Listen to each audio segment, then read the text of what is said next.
we got to talk about Alexander Ovechkin becoming the third player in NHL history. And Lepore is extremely rattled because, as you can see behind him, Wayne Gretzky is his boy. And he knows that Ovechkin is creeping up. And one day he is going to pass Wayne Gretzky. Yes, he is. All right. So anyway, he became the third player in NHL history to score 800 goals. He's 1 goal behind Gordie Howe. He's now 94 goals away from Wayne Gretzky. Lepore, man, it's incredible. One of the coolest stats I saw, the Capitals tweeted out like this whole stat page about how quick Ovechkin got to each goal, how many power play goals, empty netters, road goals, home goals, all that stuff. He actually got from 700 to 800 quicker than he got from 0 to 100. That's like this crazy. Guy is absurd, man. Year in and year out. He's in his age 37 season right now. Okay, I'll just run over a couple of other things. He's a 9-time Rocket Richard winner, an 11-time 50-goal scorer, 3 Hart trophies. He won the Rocket Richard in his age 32, 33, and 34 season. He scored 50 goals last year in his age 36 season. I mean, we're watching who I think is the greatest goal scorer of all time. Lepore might want to slap me in the face. No. But right now, based on his current pace, Lepore, by the end of next season, if he stays on the pace that he's on right now, just in terms of goals per game, by the end of next year, Ovechkin will have 881 goals. If he finishes this season at the pace he's at, and then continues that into next year. And continues that pace in the next season, just based on his career pace, he will hit 881 by the end of next season. So, okay. I throw it over to you, man. Is he the best goal scorer of all time? And is he going to pass Wayne Gretzky or what? Yeah. I mean, as you said, Bruno, I'm the biggest Wayne Gretzky fan in the world. And if the record is broken, it will be. I mean, yeah, like I don't want it to happen. Like some people kind of dance around the question. No, I do not want it to happen. I like Wayne having pretty well every record of significance that the league has. But Ovechkin is the greatest goal scorer that has ever lived. Wayne Gretzky, anyone who watched him play, even if you watch highlights, his style, he was a pass-first guy. Like, Wayno was the playmaker for guys, right? What gave Gretzky so many goals was that he was just more talented than everybody else, and he played in the right era. And that's not me saying like, oh, the goalies suck. Like, I hate that argument. Not that I want to get into that whole thing, but the whole thing people say about, oh, the goalies were shit. And, oh my God, they didn't play defense back then. And the scores were like 10-8.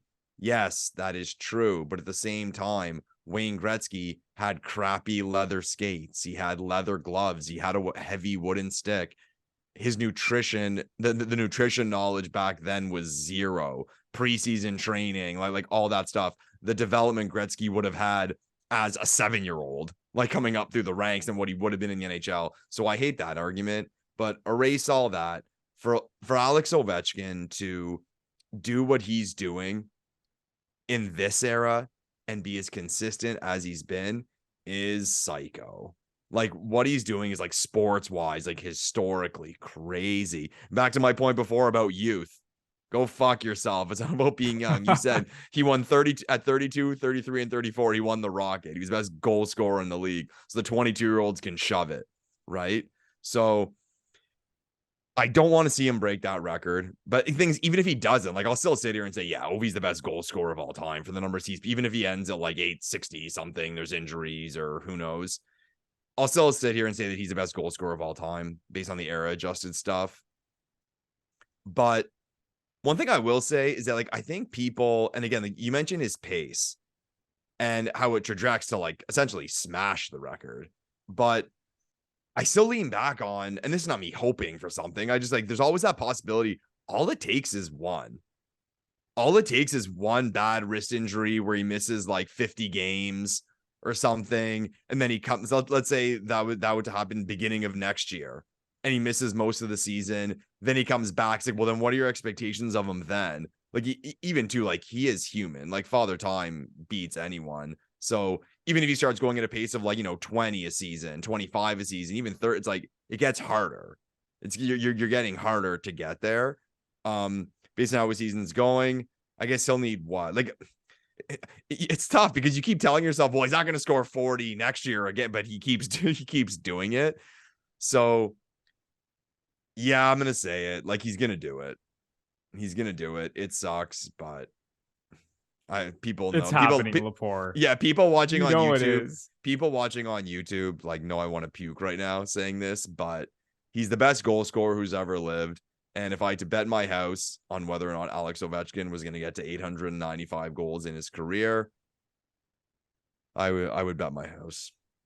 There it is. You heard it from the number one Wayne Gretzky fan on the planet. Alex Ovechkin is the greatest goal scorer that ever lived. And I completely agree. I think barring injury, he's going to get to 895. I mean, the pace he's scoring at even this season is ridiculous. Every year, you just think he's going to slow down.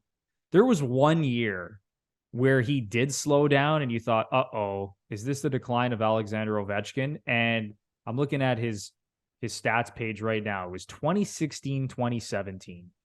He was coming off 3 50-goal seasons and then scored 33 in 82 games. This actually happened a little earlier in his career as well, where he had back-to-back 32 and 38-goal seasons, and then he had a 32-goal season. That was a lockout shortened year. But you thought, back in 2016-17, he goes from 50 to 33, and you're like, this could be the decline. Then he rips off a 49-goal season, a 51-goal season, a 48-goal season. Then he scores 24 in 45, essentially another 40 to 50-goal pace. Scores 50 last year in his age 36 season, and now he's got 20 goals in 31 games, essentially scoring at a 50-goal pace again.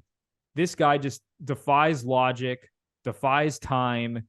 We are watching one of the greatest hockey players that ever lived, and just enjoy it, honestly. Enjoy the next 2 to 3 seasons, however long it takes him. I don't think he's going to get there by the end of next season. I think this is probably going to take at least another 2 seasons after this season to get there, but man, it's absolutely incredible to watch. Yeah. I'll ask you this, and not to get into all this thing. So, I mean, in the 05-06 season, the OV versus Sid thing began, and people debated. Sid got his cup. So then it was like, okay, I think Sid's the man. And then Sid got 2 more. And then Ovechkin finally got his cup. And even, Sid fans were like, yeah, it's okay if Ovechkin gets 1. And I think it's safe to say that, like, between the two of them, Sid's got the belt. Like, I think you put everyone on the truth serum, everyone would say, yeah, like, Crosby's the man. If Ovechkin breaks that record, like, I almost think this isn't getting enough attention as it deserves. Like, I think if Crosby, and I'll say it, there's a lot of bias. I find that sometimes in Canada with some of these stats, we're kind of biased with Canadians versus Europeans. Like, I've always said, Dominic, ask people, who's the best goalie ever? Oh, Patrick Waugh, Marty Brodeur. No, Dominic Hasek is the best goalie we've ever seen. It's because he's Czech. We just don't kind of see it that way. So I often wonder if the whole Sid thing, there's some Canadian bias there. Yeah, the Canadian golden boy scores the golden goal. He was the chosen one from the age of 15, 16. Yeah, that like whole narrative. Even if you put them on par, it's kind of like we said about the Leafs. Like, what more do you want? If Ovechkin breaks the record for most goals ever in an NHL career, like, what more do you want, really? Oh, he should have won more cups. It's like, well, that's team stuff. And as an individual, that's psychotic, especially in this era. So, interesting talking point. One thing I will say, Ovi, listening out there, easy on the empty netters. You can go on the ice at the end of the game for the empty netter, but don't be cherry picking on the red line for your second empty netter when your team's up by 2. It's not the way to do it. Like I said, I already said you're the best goal scorer ever, but have some respect for the record as well. I'll say that. 53 empty net goals for Alexander Ovechkin. Yeah, and Gretzky had a lot too. And it's not about getting empty netters. It's about, like, don't be out there specifically to get empty netters, and then when you get one, to get another one. Like, come on, that's not how you do it. I think Lepore, what would you do if he broke Gretzky's record scoring an empty net goal? It doesn't count. Sorry, missed it. It doesn't count. And I love the point you made, how it's not getting enough attention. So I was listening to ESPN radio last night driving home. Oh, they didn't bring it up. And they brought it up. So they were talking about, I couldn't believe it. They were having, like, a sort of lengthy conversation. And by lengthy, I mean like a 3-minute conversation about Ovechkin hitting 800. Then they're like, but this wasn't even the biggest story of the night. Meanwhile, Carlos Correa has signed a 12-year, $350 million deal with the San Francisco Giants. I'm like, you got to be kidding me, man. Amazing. There you go. God bless God bless America. Sports thing I've ever heard. Yeah, God bless America.